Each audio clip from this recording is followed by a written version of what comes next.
Ang lahat po inanayang tumayo at tayo sumabay sa panimulang pag-awit at pagpupuri.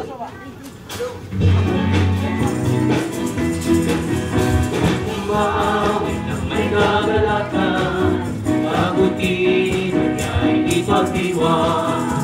Ang Diyos ay ating pabuhihan, magsaya sa tugtugan.